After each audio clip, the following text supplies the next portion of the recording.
Assalamualaikum warahmatullahi wabarakatuh. Kembali lagi bersama saya di Keilmuan Hadis. Perkenalkan, saya Sirul Hafi dari Prodi Ilmu Hadis Universitas Islam Negeri Madura Angkatan 2024. Pada kesempatan kali ini saya akan membahas tentang ringkasan makalah yang berjudul Urgensi Asbabul Wurud.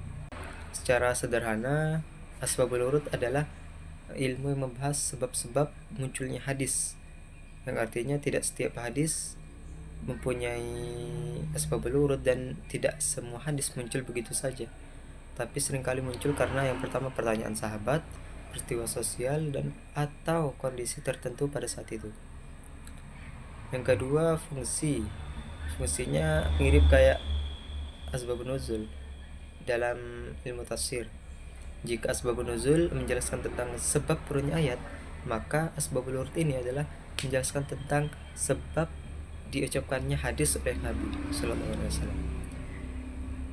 Oleh karena itu, dengan mengetahui latar belakang hadis ini, kita bisa menghindari penafsiran yang literal, kaku, dan bahkan salah paham. Masuk pada slide yang kedua, yaitu tujuan dan fungsi ilmu asbabul wurud. Ilmu asbabul wurud ini memiliki beberapa tujuan penting. Yang pertama, untuk memahami konteks historis dan sosial dari munculnya hadis, karena sabda Nabi tidak lepas dari situasi pada saat itu. Yang kedua, agar makna hadis bisa disesuaikan dengan realitas sosial yang berbeda dengan zaman Nabi pada waktu itu dan tanpa merusak esensi syariat. Yang ketiga, ilmu ini bisa membantu menyelesaikan kontradiksi antara hadis, ya karena hadis yang tampak bertentangan sebenarnya sering muncul dalam kondisi yang berbeda. Dan yang keempat, ilmu ini bisa menjelaskan ilat atau alasan hukum di balik sabda Nabi. Dengan mengetahui sebabnya, hukum tidak dipahami secara kaku. Dan yang terakhir, ilmu ini bisa menjadi alat bantu kritik sanad dan matan, sehingga hadis tidak diambil secara lepas konteks. Beberapa ulama juga menegaskan tentang pentingnya ilmu ini ya, seperti Muhammad Tasbi Asy-Syadiki yang menyatakan bahwa ilmu ini penting dalam penetapan hukum dan fatwa. Dan yang kedua, Nuruddin Az-Zaki menilai bahwa ini adalah sebagai alat kritik matan agar hadis tidak disalahpahami. Dan yang ketiga, menurut Imam Jalaluddin As-Suyuti yang menyebut bahwa ilmu ini adalah sebagai sarana taksis, tafsil dan penjelasan hukum yang didasarkan pada konteks sosial Nabi. Slide yang terakhir adalah urgensi dan kesimpulan.